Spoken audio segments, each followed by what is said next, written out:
അച്ഛാ good morning.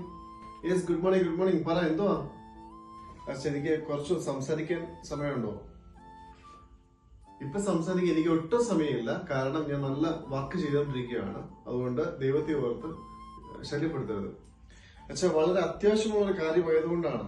Just ഒന്ന് കേട്ടാൽ മതി. എത്ര അത്യാവശ്യമാണെന്ന് പറഞ്ഞാലും എനിക്കിപ്പോ സമയമില്ല. നിങ്ങൾ കേട്ടോണ്ടിരിക്കാനല്ല എനിക്ക്. അതുകൊണ്ട് എനിക്ക് സമയമില്ല. എന്തെങ്കിലും ഞാൻ വേറെ ഡേറ്റ് പറയാം, അതനുസരിച്ച് വന്നാൽ മതി. ഓക്കെ അച്ഛൻ? വളരെ അത്യാവശ്യമുള്ള കാര്യമായോണ്ടല്ലേ ഞാൻ എത്രയും നിർബന്ധം പിടിക്കുന്നത്. എത്ര വളരെ അത്യാവശ്യമാണെങ്കിലും എനിക്ക് പറ്റത്തില്ലെന്നേ. എനിക്ക് ഒത്തിരി 100 കൂട്ടം ഇവിടെ പണി കിടപ്പുണ്ട്.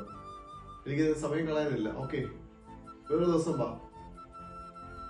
ഞാൻ പിന്നെ ഇത് ആരോട് ഷെയർ ചെയ്യാനാണ്? പ്ലീസ്, നിങ്ങളോട് പറഞ്ഞാൽ എന്താ മനസ്സിലാവാത്തേ? ഞാനൊരു കാര്യം പറയാം. എനിക്കിപ്പോ സംസാരിച്ച് കളയാൻ പോലും എനിക്ക് സമയമില്ല. അതുകൊണ്ട് വേറെ ദിവസം വാ, ആ സമയത്ത് നമുക്ക് സംസാരിക്കാം. ഇപ്പൊ ഭയങ്കര തിരക്ക് നിൽക്കുക. ഓക്കെ, എത്ര വിഷമമായാലും ഒന്ന് എനിക്ക് മെസ്സേജ് ഇട്ടാൽ മതി. Thank you. ഓക്കെ അച്ഛാ.